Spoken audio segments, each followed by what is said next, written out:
Salut à tous, nouvelle vidéo, toujours une petite vidange, alors ce coup-ci avec tous les filtres, donc filtre à huile, air et gasoil.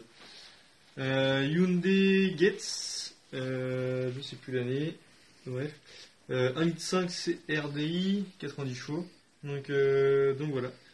Donc là je vais déjà commencer par démonter mon cache moteur, un peu de 5 cache moteur, donc qui tient avec deux vis.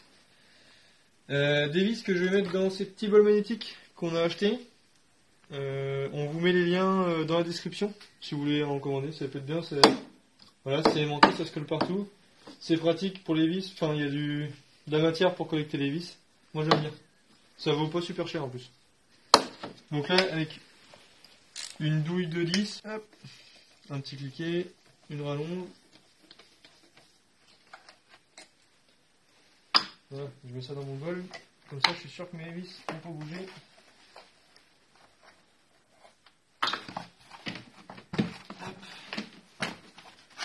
Tac, lui, je le pose là. Donc là, moi, ce que je vais faire, c'est que je vais commencer par faire le filtre à gasoil. Donc si jamais vous faites une vidéo sans filtre à gasoil, bah avancez un petit peu la vidéo, parce que ça va être une petite partie qui va être un peu longue et qui va pas forcément vous intéresser. Donc avant de commencer votre filtre à gasoil, là c'est pas que c'est compliqué, parce que ça reste relativement simple, mais ça reste un petit peu limite niveau place pour y accéder. Donc si jamais vous sentez que vous n'avez pas été assez patient ou pas capable de le remonter, vous lancez pas dedans. Demandez à quelqu'un que vous pensez qu'il puisse vous le faire ou aller en garage. Donc là nous on va commencer par le filtre à gasoil. Donc on va juste aller. Donc lui il se trouve ici, le filtre à gasoil. C'est le bloc qui est là. On va les démonter. Il y a deux vis là. Je crois qu'il y en a une troisième ici, mais là elle a l'air d'être cassée. Donc peut-être que vous en avez trois. Donc on va déjà commencer par enlever tout ce qui est prise électrique dessus. On va se faire un peu de place autour, histoire d'y voir. Moi j'aime bien y voir un peu clair. Je sais pas qui c'est clair, mais j'aime bien y voir. Tac, celle-ci. Donc là on a un connecteur de carburant, qu'on appelle ça comme ça. Et en fait c'est une prise avec deux clips sur les côtés qu'il faut appuyer puis tirer sur la durite. Et pour ce faire, il y a une pince spéciale qui existe. Donc cette pince, c'est celle-là. Que vous pouvez trouver aussi dans les liens en description. Donc pareil, pas très cher et puis bien pratique quand on fait beaucoup de vidange. Tac, et on vient appuyer voilà, comme ça. Et voilà. Hop, ça. Donc ça c'est une poire d'amorçage. Donc ça pareil, normalement vous en avez une. Si vous en avez pas, ça veut dire que vous avez une pompe de gavage. Alors, sur certains véhicules, en fait, il y a les deux montages. Là-dessus, je sais pas, je connais pas trop Hyundai. Mais soit vous avez ça, soit vous avez une pompe de gavage. Donc ça va vous servir pour réarmer votre filtre à gasoil une fois qu'il va être remplacé. Donc là, si on voit juste ici, en sortie de filtre à gasoil, vous avez le tuyau qui va jusqu'à la pompe haute pression. Donc ça, c'est pareil. Le raccord, en fait, il est juste un petit peu plus bas. Là, voilà. C'est le même genre de raccord. Donc là, je vais enlever les deux vis de vis qui sont là.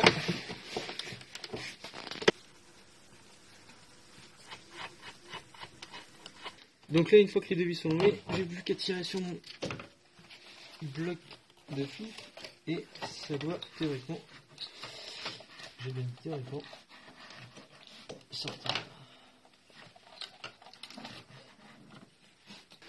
Donc là, avec une clé de 12, donc moi je prends une clé à pipe, je vais venir desserrer les deux écrous qui sont là, qui tiennent en fait le filtre à gasoil dans son logement. Ça va être un peu plus simple. Donc là, je réessaye pour la deuxième fois. Voilà. Donc c'est comme ça en fait. Bon. Voilà, tac. Et voilà mon filtre à gasoil. Donc là, je mets mon filtre à gasoil dans l'étau. Si vous n'avez pas d'étau, peut-être qu'à la main. Sinon, en espérant que ce ne soit pas bloqué, parce que sinon vous allez bien galérer. Clé à filtre. Et on le dessert. Ah, ça dégueule. Dans le sens des aiguilles de montre. J'avais ça avant. Alors. On essaye d'enlever. Donc là, je prends mon filtre à gazole neuf, mon capteur de présence d'eau qui vient se visser au cul du filtre. On revisse. Tac. Ce que je vous conseille, prenez une petite bouteille d'eau, une grande bouteille d'eau, mettez un petit peu de gazole dedans. Donc, soit avec la poire d'amorçage, vous pompez et puis vous en mettez un peu dedans. Soit avec à la station essence, vous prenez une petite bouteille et hop, voilà, comme vous voulez. Moi j'en stocke toujours un petit peu. Et vous remplissez votre filtre. En fait ça permet qu'il soit pas vide, qu'on s'en mette pas à la redémarrer. Ensuite je vais revisser ma tête de filtre.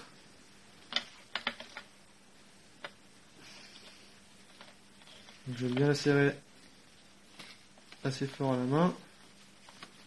Je vais y remettre juste un petit quart de tour avec ma clé.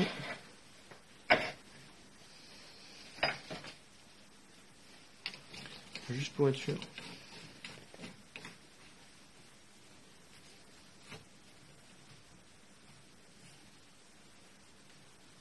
Tac. Et ben là, on va faire la même opération mais dans le sens inverse. Donc, on met ça.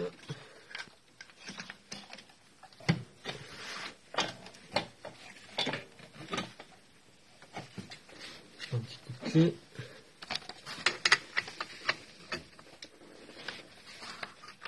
Donc là, je rebranche mes petits capteurs. Donc normalement vous pouvez pas trop vous tromper si vous avez débranché que cela parce que en fait il y a des détrompeurs donc là une fois que vous avez remonté tout votre bloc de filtre à gazole, reclipsez vos durites, on va venir pomper un peu sur la poire, tout simplement pour réamorcer le filtre à gazole. Alors si vous en avez mis un petit peu, pas besoin de beaucoup. Et maintenant on va remettre en route. Je la maintiens un tout petit peu accéléré à 1000 tours minute, pas besoin de beaucoup plus. Juste pour le temps que ça se fait avant. Donc filtre à air maintenant. Parce que c'est rapide, c'est vite fait. Donc on a deux petits clips ici. Juste à tirer. Tac. Alors moi je vais peut-être être un peu embêté avec la batterie parce que on soulève. Je vais tout casser. Soulève un peu le couvercle et voilà le filtre à air. D'accord. Donc la comparaison des filtres. Donc vous fiez pas, me dites pas c'est pas le même. Si c'est le même, c'est juste qu'il n'est pas fait pareil, parce que ça dépend du fabricant de la pièce. Donc voilà, on peut regarder, hein, c'est pareil. Le sens, dans le sens où vous l'avez retiré. Donc là, la grosse partie vers le bas. Hop.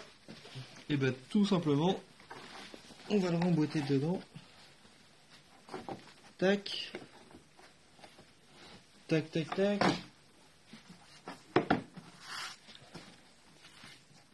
Là, je suis bien dedans.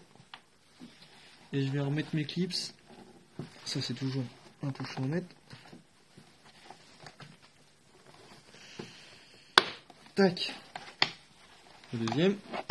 Et voilà. Voilà pour filtre à air.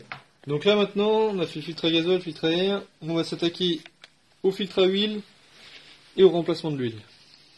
Donc, je commence déjà par ouvrir mon bouchon de remplissage pour que ça fasse chuter un peu la pression et que l'huile elle s'écoule vers le bas. Mon filtre à huile, il est juste en dessous, juste devant moi, sous mon rail de carburant. Il est juste là, à côté de ma jauge d'huile. Vous pouvez pas le rater. Douille de 27, rallonge, gros cliquet, et je desserre. Donc là, j'ai desserré mon filtre à huile. Hop, je le serre. Et je vais le mettre dans mon bac à huile. Donc là, avec un tournevis, tac, je me plante dans le filtre à huile. Et hop, je le sors de la tige. J'enlève mon joint de la cloche. Tournevis plein. On vous met aussi des tournevis en lien, comme ça si vous n'en avez pas. On vous met bien évidemment le gros cliquet avec la douille pour serrer et desserrer. Pareil, si vous regardez la vidéo, vous en avez pas, vous pouvez commander directement. Là, je mets mes joints tout neufs. Bien dans la gorge du joint, donc la dernière. Le petit joint en haut, qui est un petit peu épais, il est un petit peu chiant à enlever et à remettre.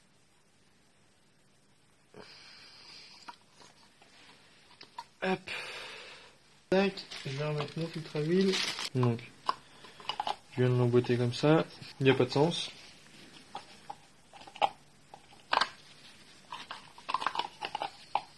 Il n'y a pas de sens. Donc c'était un petit peu, c'est bon.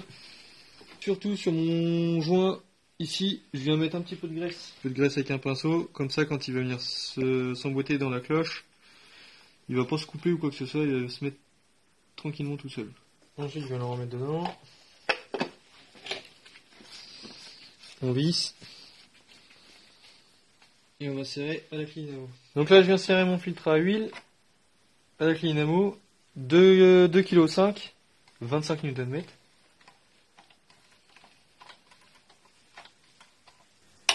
Voilà, quand ça clique, c'est que c'est serré. Donc là, on va vidanger le moteur. Donc, alors, toujours côté droite, donc côté passager, le bloc moteur. Le bouchon il se trouve sur l'arrière du moteur, juste en dessous du cardan. Donc vous pouvez pas trop le louper, il y en a pas 36. Il est juste là. Douille de 17. Et là, petite nouveauté, moi je prends un petit piquet à rallonge comme ça. On vous le met en lien de description. C'est bien utile ça quand il y a des gros efforts à faire. Tac.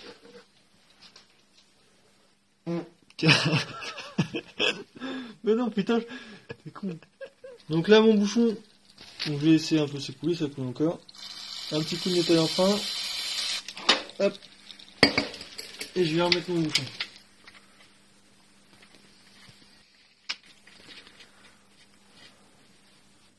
Hop, on resserre modérément. Tac.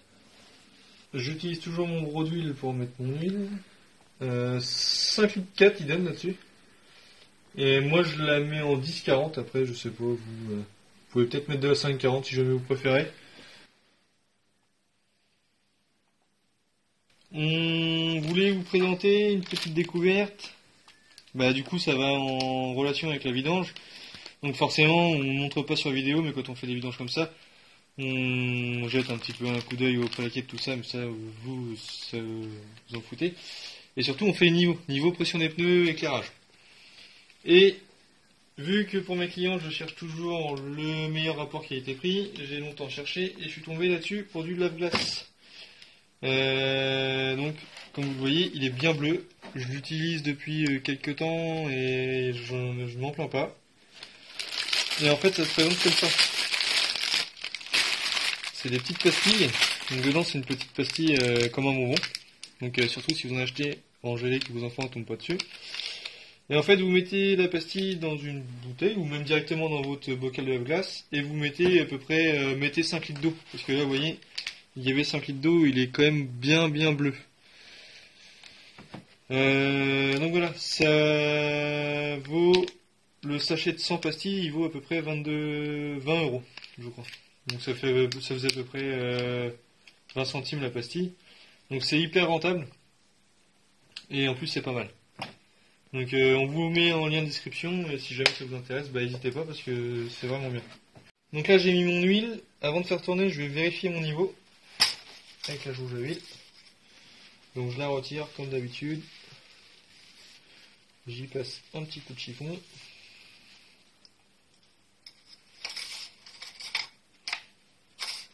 Et on retire. Donc là on est là. Le maximum il est là, avec le remplissage du filtre à huile, théoriquement ce sera pas mal. On remet en route, une petite étiquette de vidange. Donc voilà pour la vidange tout filtre de la Hyundai. C'est terminé, on peut pas trop en dire plus. Comme d'habitude, hein, vous mettez un petit pouce bleu, vous partagez. Vous vous abonnez si vous n'êtes pas encore abonné. Les petits commentaires si vous en avez. Vous allez faire un petit tour sur la page Facebook et sur la page l'atelier rustique. Et puis voilà, c'est pas trop mal. Allez, salut!